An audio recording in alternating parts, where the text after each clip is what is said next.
Good morning, ladies and gentlemen. Thank you for the chance given to me to present our paper. Let me introduce myself and my team. My name is Reni and I am from Faculty of Economics and Business, Udayana University Denpasar. And my first co-author is Professor Made Kembar Sribudi, also from Faculty of Economics and Business, Udayana University Denpasar.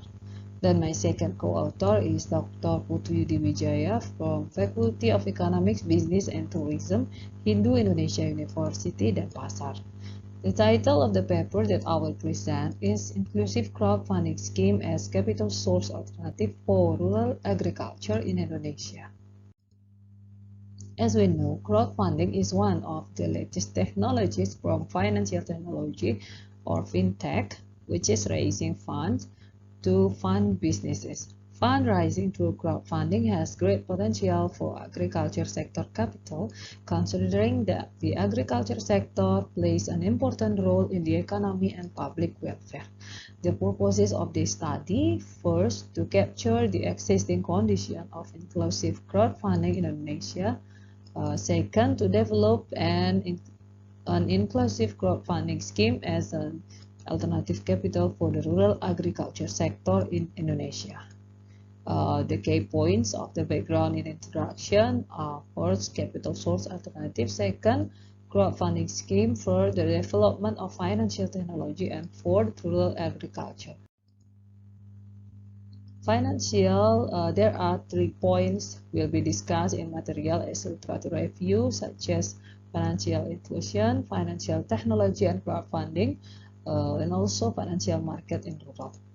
Financial inclusion is a financial system related to providing access to financial services for all levels of society, especially the lower middle class. Crowdfunding departs from the initial idea of raising capital from a large number of people in the crowd or public, and each individual only provides a very small amount. In simple terms, it can be interpreted that the crowdfunding platform is here to help for-profit or non-profit projects to get funding with a joint mechanism from investor. Based on this concept, simplified figure in left present the crowdfunding framework. Figure in right provides an illustration of the diagrammatic overlap between several concepts concerning financial institutions. The rural credit market is divided into 2 types, namely formal credit market and the informal credit market. These 2 credit institutions are the sources of agricultural financing or agribusiness.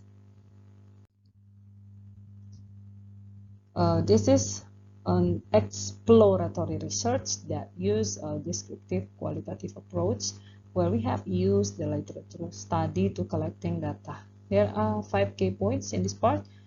First, financial inclusion; second, financial technology and crowdfunding; third, financial market and rural; and fourth, exploratory research type; and fifth, collecting data by literature study. Figure in left show the amount of each type of crowdfunding in Indonesia, which is dominated by equity-based, next is debt-based, and the least is donation-based. There is also a crowdfunding platform, which is a combination of debt and equity-based, and also a combination of donation and debt-based. Data produced by GAE showed that the access to internet penetration in Indonesia is only focused on chatting, social media, and others. For information seeking, education, and literacy via the internet is still not the main thing. This shows that the digital mindset of the Indonesian people in seeking educational literacy has not yet been developed.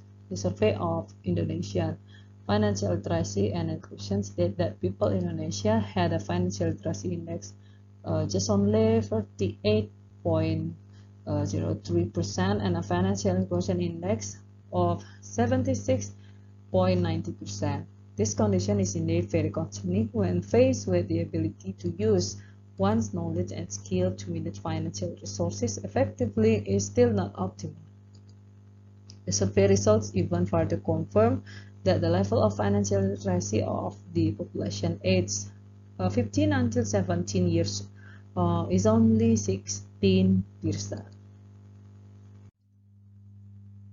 Generally, there are 4 types of crowdfunding. The figure presents a new type of crowdfunding, which is a combination of using a social responsibility lens, which is funding provided as debt without interest, that emphasizes a pro-social agenda.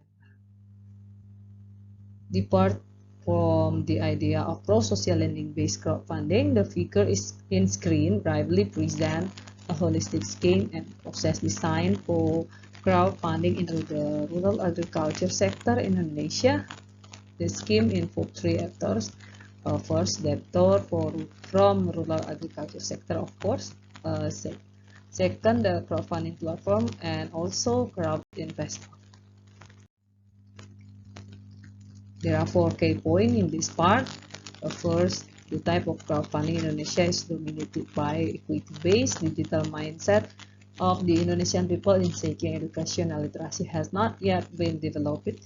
The ability to manage financial resources effectively is still not optimal.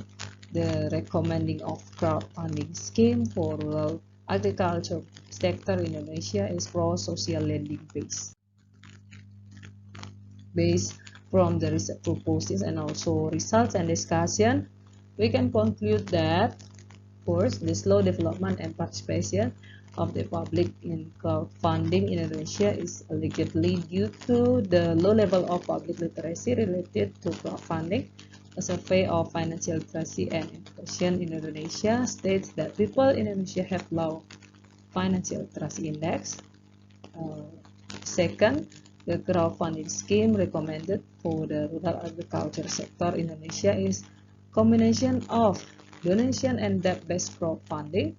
As we know, pro-social lending base, where crowd as investor will provide soft loans with 0 interest. Meanwhile, the debtor who received the fund must submit the participation fund to the crowdfunding platform, where it will be returned after the soft loans are paid off.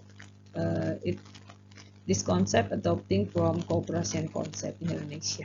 Plus, it is recommended to the relevant stakeholders like government, academicians, and further researchers to support and make effort to improve public financial literacy through their respective capacities. That's all. Thank you so much for your attention. May all those we have shared be beneficial for us.